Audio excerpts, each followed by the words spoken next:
Hello,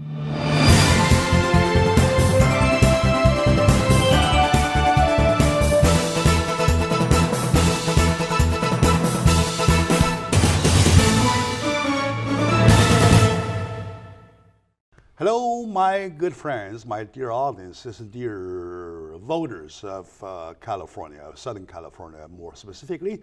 Welcome to the show. My name is Jack Chow on the East West Show. You know me, of course, already without any further introduction. This is East West Show. This is under the flag, under the umbrella of G&E TV. I'm so glad of doing the job, being capable of handling the day-to-day ongoing job as on the 24/7 basis, because I take this as my part to serve my community, to serve my audiences, to entertain my audience. Yes, you all know that both yesterday and the day before we had two retrospective shows to recall about the first of the symphony orchestra on the night of the 8th, that is Monday, and the next day, Tuesday, about the Moon Party. I call Moon Party is a poem recital versus music played by the orchestra band members, and with lots of moon cakes. We call moon cakes, get a chance, right? And with the moon hanging about. Right now. It is the moment that triggered me throughout the events, back to back, that once again I started to think about elected officials. What kind of elected official do we really need? Right now, we're in the moment, we are right now at the, call it the momentum of picking up the right man for the right job. So to make a point, I have my good friend, candidate of the 48th District of California Assembly House, Mr. Joe Garner, with me. Joe, welcome to the show. Thanks for having me back, Chuck. Yeah, excuse me, while not too late, I still address you on first name basis without Assembly Garner, like that kind of. So I got to take advantage of that to call you Joe as many times as possible, or otherwise it could be too late. No, I prefer to be called Joe. I think, it's nice to have people know you and make you more approachable. Sure. So. Are you the average Joe or are you the supreme Joe? Well, I think I'm the average Joe. All right, good. You're the average Joe. Right. Not the supreme Joe, right? No. All right. No. But sometimes people do feel themselves, once they are elected, once they take office, they think they are supreme. Yeah. They are superior to anybody that voted him. So I really find myself encountered with a concept that how you regard yourself once elected as the assemblyman. For that, may I please ask you my first question? Of course. How would you take the position as versus yourself, as versus your voters, your constituents? Well, I think my concept of an assemblyman or an elected representative is to be a servant of the people. I think it's very important that you obviously be one who is in communication with the community and acts as a person who was elected to serve that community. So I think it's very important that we always remember that. And you're right, many politicians don't seem to, they've forgotten that concept. And I always want to be a person that's approachable, someone that a constituent can call.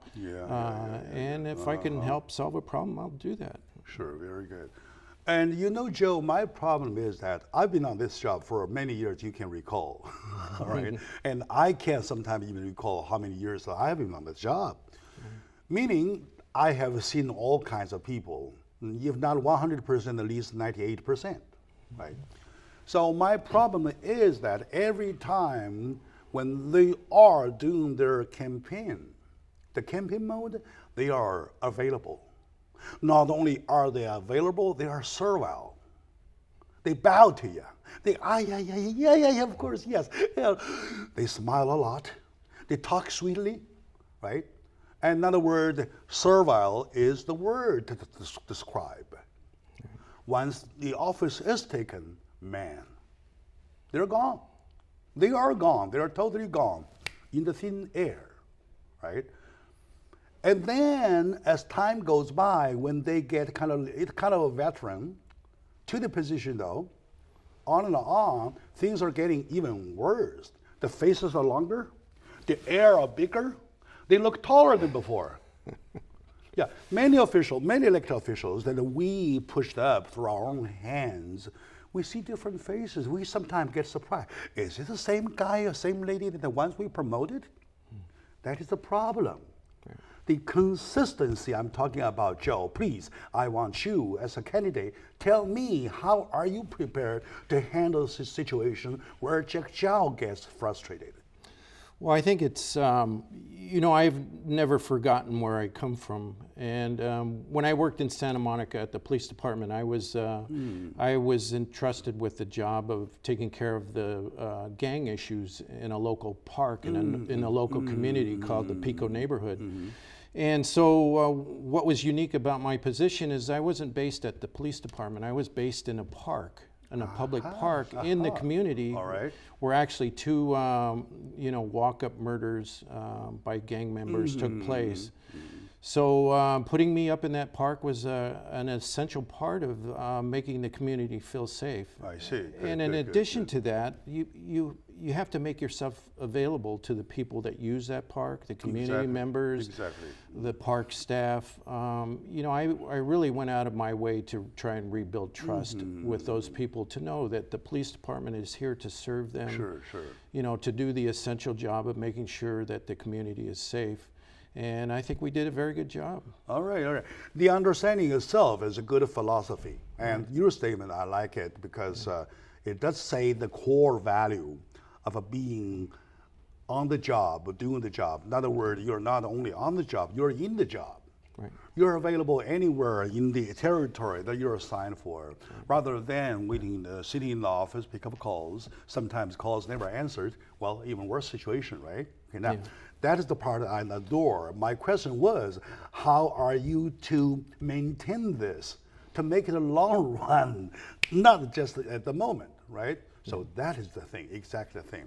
Yeah, I mean, the philosophy of customer service is a big part of that. Sure, that people expect their representatives to be available. I as a police officer, as a representative of the department, and it was very important to make sure that we called those people back if they made a complaint or called about a concern. That's a big part of doing the job. That's super important. Yes, between the Eastern concept and Western concept, though, there is always a distinction, a clear distinction being the two words. There are two words, servants and authorities. So you think yourself as authority or a servant? I think as a servant. It's a servant, right, for sure. And the word servant will last the entire terms. How many terms you will take, you will still maintain that. Yes. Can I take as a promise, please? Oh, yes, it is. Because it's a moment of election, moment of picking. My audience are ready to cut their vote, right? So who should I vote? That is the point. Okay. Probably it is confusing to talk about the style, but it's clear. It makes a long discussion short. Is that this is a country of democracy. Democracy needs representation, right? Representation. A representative is not an authority. Together, 80 members of them make the authority. None of them can make themselves or whatever as authority singly. Am I right? Right. So, well, excuse me, I need a lot of education, I know. Even on the job for this many years, I need education. So there's basic understandings, right? The understanding is that my good friend, Joe Connor, the candidate for the Assembly House for the 8th District of California, is ready not only to run for the position, but also for the long-term standardization, right? And long-term understanding of who I am. Sometimes people forget who I am, right? Carried away, right?